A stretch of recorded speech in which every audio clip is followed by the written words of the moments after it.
Hi everybody and welcome to Heel Heat. My name is George Coles, and on this episode, we're going to go back to something I did a couple weeks ago called Revolutionaries. So I'm going to see if this concept works again. If it doesn't, we may scrap it. If not, we might keep it going. Hopefully you guys like it. And basically the concept, if you didn't see that video, is we're going to talk about some wrestlers that I think changed the game and changed it for the better. We're going to talk about the Outsiders, Scott Hall and Kevin Nash. And while the Outsiders are tied to Hollywood Hogan as part of the NWO, and that is part of the story we're going to tell here, I think when you look at the entities separately, Hogan's his own thing in his own lane, and the Outsiders are their own thing in their own lane. So I know there's a billion videos talking about Hulk Hogan and how he changed wrestling. We probably won't be covering him. Not anything against the guy, but just saying, everybody knows his story.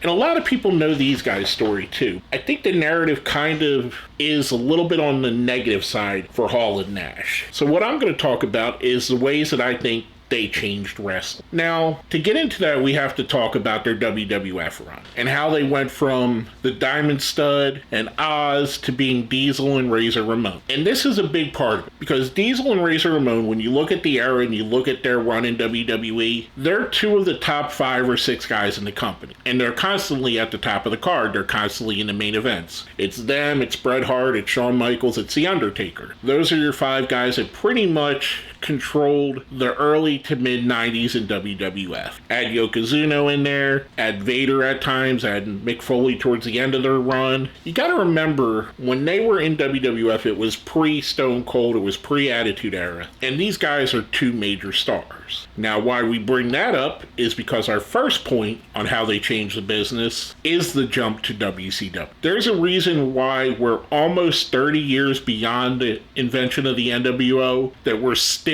talking about the NWO, and WWE is still selling NWO merchandise. It was a revolutionary angle, and the main reason for that is that jump. That jump with Scott Hall coming through the crowd and saying, "You know who I am, but you don't know why I'm here," insinuating that he was coming from the WWF in an invasion to take over WCW, was a stroke of brilliance. For one thing, they did something that kind of wasn't really talked about at the time.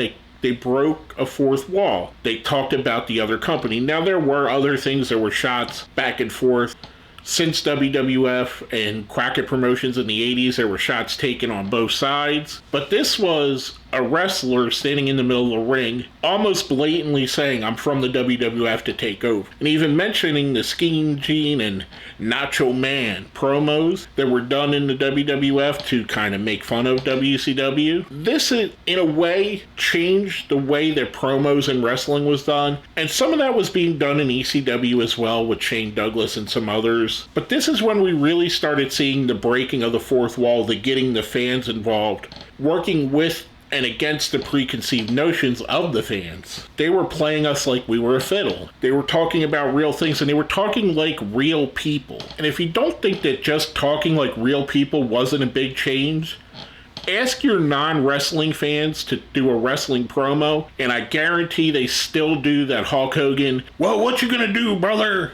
screaming promo, because that's what everybody thinks a wrestling promo is. Hall and Nash changed the game and brought reality in. They brought real life. They had a sense of danger. Their work was so believable that famously at a show in Orlando, the police were called on them because they literally thought that people were attacking WCW. They thought it really was a gang war. And that, in their style, just that in itself was enough to get a video made about this. Now let's talk specifically about the NWO and how that changed the game. There are basically 3 high watermarks for factions in history of wrestling: the Four Horsemen, D-Generation X, and the NWO. One of those doesn't exist without the NWO, and that's DX.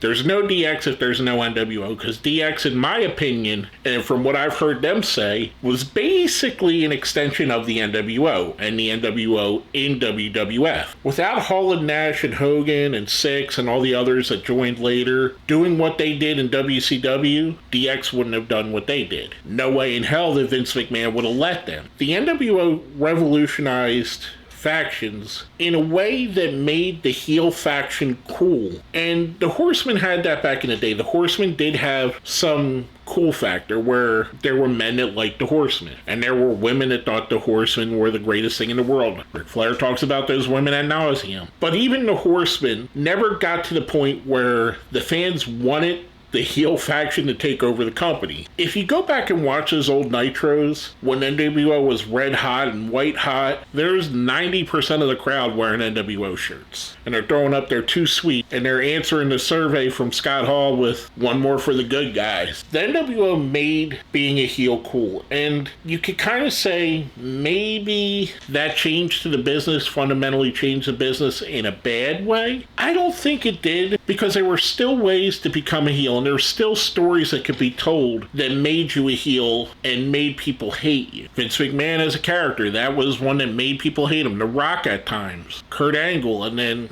he became loved for being hated. The old tried and true ways of being a heel still worked. The NWO just gave us a new version of that, gave us something different, something that almost every faction since then has copied, whether that be the Nexus, whether that be the Bullet Club. They all took from the NWO, even DX. I said it before and I'll say it again. DX to me is just an offshoot of the NWO, and there's a reason why there's a couple members that were in both. The NWO itself was a revolution in wrestling. The story was a revolution. I know Hulk Hogan is the big shock factor, but the coolness factor, that's all Hall and Nash. Now, the last thing I want to talk about on how they changed the business, they changed the business of the business. Hall and Nash were probably two of the first wrestlers not named Hulk Hogan to throw around their power. And what I mean by that is they came into WCW, they demanded guaranteed contracts and got them because that was the only way WCW were going to get them. They demanded input. They got that. They got the favored nations contracts, which anytime WCW hired someone that made more money than them, their pay increased to whatever that person made. One of the biggest contributions in a positive way that people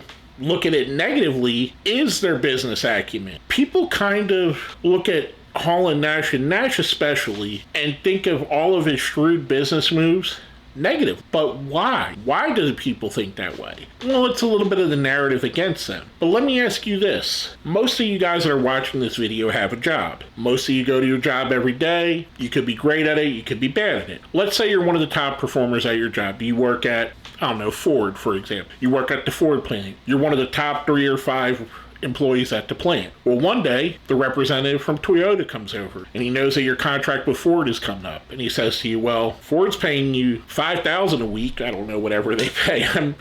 I don't work at Ford, so I don't know what their pay scale is, but I'm just giving you a number. Why don't we give you $7,000 a week, and I'll tell you what, they give you 10 weeks of vacation, we'll give you 20 weeks of vacation. You don't have to work as much, you'll make more, you have more of a say of when your schedule is, you have more input on what the company does. Which one of you is turning down that? Which one of you is saying, no, I'm going to stay here with the company that I have to work more hours, work more time, and make less money, and have less of a say on what I do? I don't think many of you say that. Now, I know there are some people that absolutely love their job, and there's nothing wrong with that. You can love your job and be very loyal to your job, but in my opinion, they looked at an opportunity, they seen an opportunity, they gave the wrestling business and pro wrestlers a lane that they didn't know they had the power to have before. And if you think of it now, there was a long time where that power shifted back, but if you think about it now, with AEW and WWE, a lot of times they're getting in a bidding war,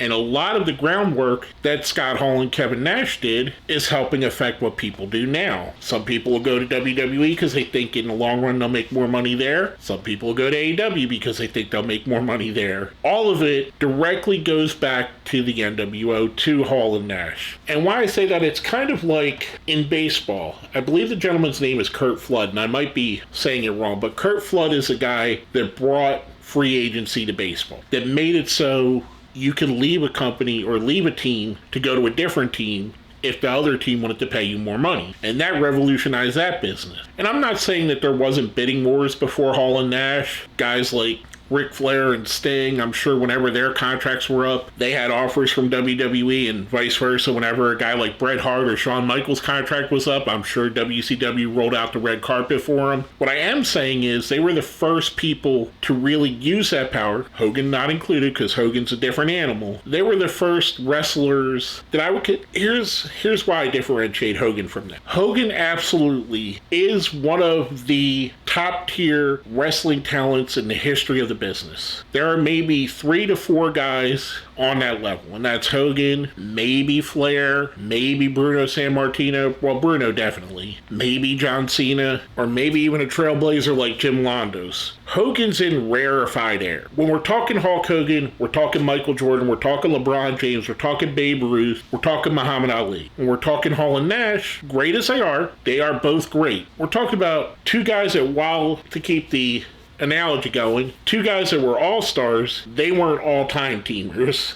They were perennial all-stars. They weren't LeBron. They were, for lack of a better analogy for people who watch basketball now, they were like Kyrie Irving or Kawhi Leonard. While very good in their era, they weren't Hulk Hogan. They weren't LeBron. Or in the Jordan era, they were Patrick Ewing or David Robinson. They weren't Michael Jordan. Or if you're a hockey fan, they were Jaromir Jagr or Drew McGinley. They weren't Mario Lemieux or Wayne Gretzky. And that's why I think it's a little different, because they showed guys that were on that level, guys that would be like Bret Hart or The Undertaker, that they too could control their own narrative. And they could make demands, and they could ask for things that no one thought was possible before them. To me, I think that's a huge positive. There are a lot of people that give them bullcrap about it. I never understood why. I think they're shrewd businessmen, and they were extremely intelligent about it. And again, they did what was best for themselves. So in my opinion, for bringing in the reality into wrestling on a major stage, for changing how factions were perceived and how factions could be perceived, and adding a new version of what you could do in wrestling. And for the third thing, for opening up the business and making it more beneficial for other wrestlers, which I think there are a ton of wrestlers that should call Kevin Nash right now and thank him for the money they're making, because he's the reason they are. For those reasons, I consider these guys revolutionary. That's why I made this video about them. I hope you enjoyed this. I hope you like this sort of deep dive into a little bit different side of just a match versus match and breaking down their careers. More of what makes these guys special. I hope you guys enjoy this. If you do, let me know down in the comments if this is something you'd like to see me keep doing. I'm going to gauge it on how well this performs. If you guys don't like it, I mean, what's the point of me making them, to be honest with you? I enjoy doing the research on these and writing these out, but I digress. I'll leave that up to you. Let me know if you like these, and if you'd like to see more of these about other wrestlers that I consider revolutionary